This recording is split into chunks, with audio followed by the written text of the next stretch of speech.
para dun sa mga kababayan po natin na naghahanap ng pang-family, which is ito po is good for 3, pwede ring 4, depende sa sizes. So ngayon, ito yung ating ipi-feature para po sa inyo.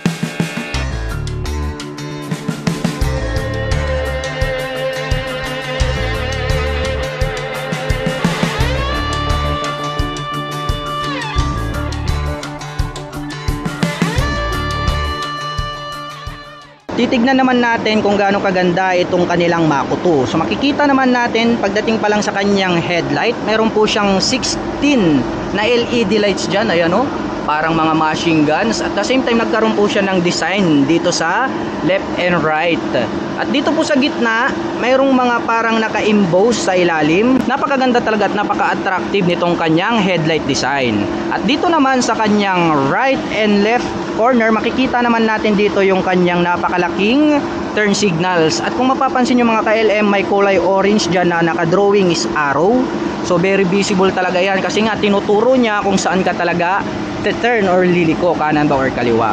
At very attractive din ito. Actually, umagaw to sa attention ko mga ka-LM kasi nga po yung design ng kanyang horn is tinatawag po nila itong dual horn na talaga namang nagpabrusko dito sa dating nitong electric bike. Ito pong ginamit nila dito na telescopic fork is mahawig na po ito dun po sa tinatawag natin na pang business type motorcycle. Kaya talagang very reliable pagdating sa bouncing performance. At the same time, syempre pang family na to, kaya na pong mag-reload ng mabigat or high capacity. And then napaka-forma nitong kanyang front suspension kasi mapapansin nyo mga ka-LM, gray color dito, chrome color. At the same time, mayroon po siyang splash dito na design. And then may makikita po tayo rito na hataso in chrome color. So very attractive po siya. And then yung fender niya mga ka-LM, stainless na rin po siya, chrome color din. At the same time, pagdating naman po sa mga sukat ng gulong, ito po makikita po natin is 3x12. So ganyan po kalaki ang kanyang gulong. Naka 12 inches na po siya. At the same time, pagdating naman po sa kanyang braking system, ito po ay equipped with drum brake. At dito makikita naman natin itong kanyang windshield. So napakalaki, napakatibay. Ano pong ginamit na glass dito, sir? Tempered glass. Ayan. So matibay na rin talaga, hindi basta-basta nababasag. At the same time, mayroon na rin po siya ritong wiper. Ano, para na talaga siyang sasakyan or yung kotse. So itong controller ng wiper niya, sir, nakokontrol ba yan sa remote niya? Manual siya. Switch tayo. Okay, so manual switch po yung gagamitin natin para po dito sa wiper. At napaka-cute din talaga nitong kanyang mga side mirrors mga ka-LM. Ayan, ang lalaki. So para talaga siyang sasakyan, no? Kaya pag mayroon ka nito mga ka-LM, para ka nang nakakotse, di ba? Ayan, tingnan niyo naman, napakaganda ng kanyang side mirror. And then dito naman po sa harap, very attractive din itong kanyang digital panel meter. Ngayon naman sir, ano po yung makikita natin dito sa kanyang digital panel meter? Diyan makikita natin yung kanyang battery voltage, yung speedometer niya, then battery gauge niya, bar. Then pagka magsisignal ka, may makikita ka rin dyan. Kung naka-on din yung headlight mo, yung headlight mo, makikita mo rin dyan. Ngayon naman sir, meron ako nakita ritong parang pinipindot. Ano po ito? This is the park button. So park brake lock po siya. Park brake. So meaning to say hindi na po yung naabante. Yes sir. Ayan. So mostly kasi mga ka-LM, nakikita lang natin ito sa mga gasoline operated na motorcycle. Pero nowadays mga ka-LM is naka-installed na rin po siya, built-in na rito sa mga electric bike. Meron na rin po siyang park brake. So hindi po siya dadaus-dos pababa kung halimbawa po is uphill or downhill. So magi-stick po yung gulong kung saan po siya nakakapit. So yun po yung kagandahan ng park brake lock. And then dito naman makikita natin yung kanyang high beam and low beam, turn signals left and right, yung kanyang horn.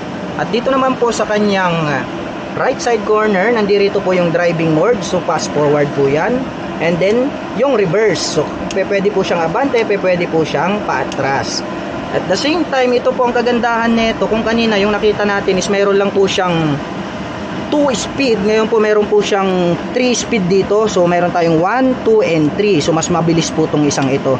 Ngayon naman sir, pagdating po sa speed, gaano po kabilis ang isang ito? Ang Mako 2 natin, ang speed niya is up to 35 kilometers. Imagine Yun, imagine mga ka-LM, kaya pala mayroon siyang 3 speed dito kasi kaya niya pong tumakbo up to 35 km per hour. At napapansin natin na napakalaki rin tong tubo na ginamit nila rito mga ka-LM. Ayan no, kaya masasabi natin na talagang very durable tong isang ito. Kaya talagang bagay na bagay ito pang family service. Ngayon naman, mapunta naman tayo dito sa kanyang upuan. So ito po yung driver seat. Ayan, so very durable. May sandalan din dito at napakalambot din nitong kanyang upuan. So ngayon susubukan nating sakyan mga ka-LM. Okay lang naman, malambot din. So hindi siya ganoon kalambot gaya nung mga nauna kanina, pero okay pa din. At the same time, ang kagandahan nito meron siyang sandalan. So makakapag-relax tayo habang nagda-drive. So dito po tayo magbre-brake para nga tayong nakasasakyan mga ka-LM oh. Yun o, lakas ng brake niya o. At ang kagandahan nito mga ka-LM, very spacious din nitong kanyang footboard. Ayan o, malayang nakakakilos yung aking mga paa. Ngayon naman, punta tayo dun sa likod. Titignan naman natin yung passenger seat. Ayan.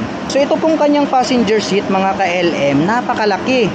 So 2 times bigger than the driver seat. Syempre kasi nga para ito sa mga back rider.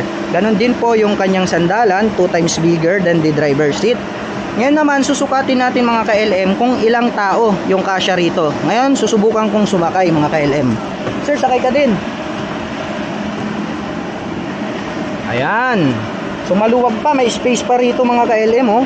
So, ideal po ito para sa 3 person or 3 kids. Pag adults na po, good for 2. Pag para naman po sa kids, good for 3. So, talagang ideal po ito mga ka-LM para po sa family service. Ngayon, baba tayo sir. And then dito naman, makikita natin na mayroong susian dito sa likod mismo ng driver seat. Ano pong mayroon dyan sir? Nandito nakalagay yung ating battery compartment. Okay, so dito po pala under the seat ng driver is nandyan po yung ating battery compartment. Ngayon sir, pagdating po sa battery, ano po yung specifications na mayroon itong ating Mako 2? Ang ating Mako 2, ang battery niya po is 48 volts, 32 amperes na lead acid. Ganda pa nito is upgrade, ready for upgrade at ng 60 volts. So sa ngayon sir, anong battery yung naka-install dito? 48 volts. 48 volts. Pero pag gusto po nilang mag-upgrade into 60 volts, maaari. Pwede. Ayun. So napakaganda pala. So once na nag-upgrade ka ng battery sir, ano yung madadagdag? Performance, lakas, bilis?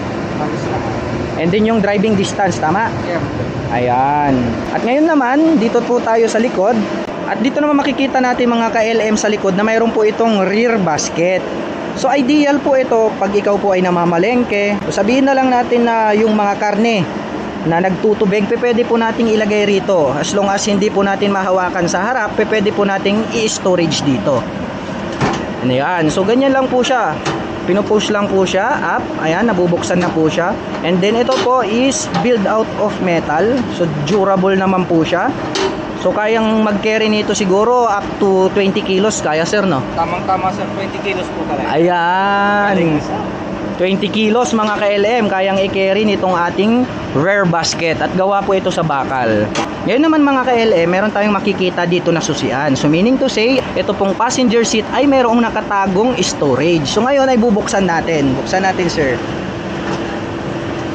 Yun. Imagine mga ka-LM, napakalaki ng kanyang seat storage dito sa passenger seat. Ayan no. Kaya kung halimbawa gusto yung mag-outing, pwede kayong maglagay dito. At the same time, yung mga mamahaling bagay like cameras for vlogging, dito pwede nyong ilagay mga ka-LM kasi nga safety itong storage na to. Kasi nga kung mapapansin nyo, mayroon po itong susi.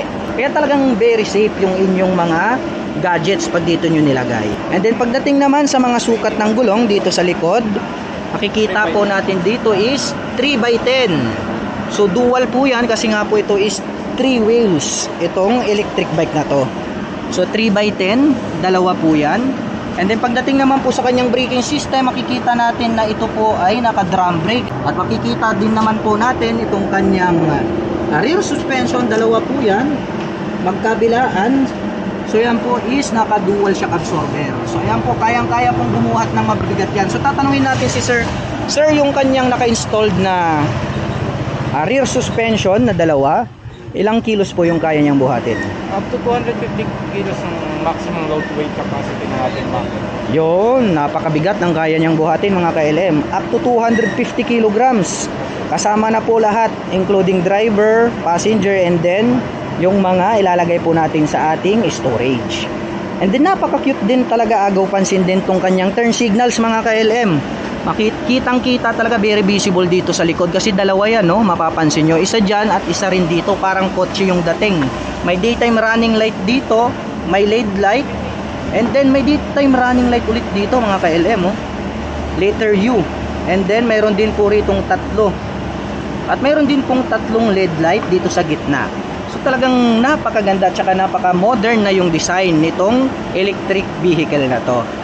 Ngayon mga ka-LM, para dun sa mga naghahanap ng pang family service, ito pong Hatasu brand na ating electric bike ay talagang highly recommended to everyone. At ngayon naman mga ka-LM, titignan naman natin kung gaano ba kaganda yung quality ng kanyang roof. So dito, hinawakan ko siya, very flexible na plastic mga ka-LM ha. So napakalambot nito. Sir, anong plastic po yung ginamit nila rito? High quality plastic na polypropylene. Ayan, so ang ginamit po nila rito mga ka-LM. Oo. So ito mga ka-LM, yung ginamit po nila dito is high quality na plastic. Kaya kung mapapansin nyo, ayan, so flexible po siya, hindi po ito basta-basta nababasag. So ganyan po siya kaganda at katibay. At the same time, ito po yung bakal or brace nitong roof natin. Napakalaki ng mga metal, kaya kung mapapansin nyo, durable talaga itong isang ito. At the same time, talagang magtatagal. At ngayon naman po mga ka-LM, ang presyo po ng ating Hatasu Mako 2 ay nagkakahalaga po ng 61,000 pesos. At kung balak nyo naman pong kumuha ng hulugan, ay kailangan nyo lang pong mag-down payment ng 32,940 pesos. At pagdating naman po sa kanyang monthly installment, in 3 months, 11,183 pesos. In 6 months, 5,948 pesos. In 9 months, 4,168 pesos. In 12 months, 3,228 pesos. At may rebate pa po yan na 200. At dito lang po yan sa ating kaibigang Guanzon. At para po sa mga gustong bumili or mag-avail nitong ating Hatasu Mako 2 or Hatasu brand na electric vehicle, ay pwede po kayong magpunta sa pinakamalapit na Guanzon dito po sa UAMI Mangaldan, Pangasinan. Hi, I'm Aaron Jomel Fernandez Panen, and this is our product Hatasu. And I am the account manager of Hatasu, and this is Jerome. He will the one to be discuss the technicalities and services of Hatasu. So, good afternoon po mga ka-Hatasu. Sa after sales muna tayo. Ang may pagmamalaki ni Hatasu, house visit na po ang ating technician. Hindi na po natin kailangan dalhin pa yung unit sa store para ipaayos, lalo-lalo na kung sakali ang sira is hindi po natin mapaandar o kung ano man. So hindi na po tayo mahihirapan dalhin pa yung unit sa mismong store na pinagbilihan nyo, kundi yung ating technician na po ng Hatasu mismo pupunta sa bahay nyo para ayusin yung unit. Kailangan lang po natin is i-report. I-report natin kung ano yung sira, kung ano yung mga kailangan nating parts, especially sa parts available po tayong lahat. Lahat po ng mga major parts, lalo-lalo na yung sa motor, sa controller, available po tayong lahat niyan kay Guanzon. Pwede nating puntahan lang si Guanzon or kontakin po sila para sabihin kung ano po yung sira ng unit, kung ano po yung kailangan nating parts. And then i-order na po kaagad po nila yun. Sila na rin po yung magdadala nun para ikabit at ayusin yung e-bike natin kung sakasakali man po na magkaroon ng defect or technical problem sa ating e-bike. Ako nga po pala si Aaron Fernandez Panen, ang account manager ng Hatasu, at kasama ko nga pala. Ako nga po pala si Jerome Remolacio, ang team leader po ng sales coordinator dito po sa Pangasinan. Para sa Learn More PH.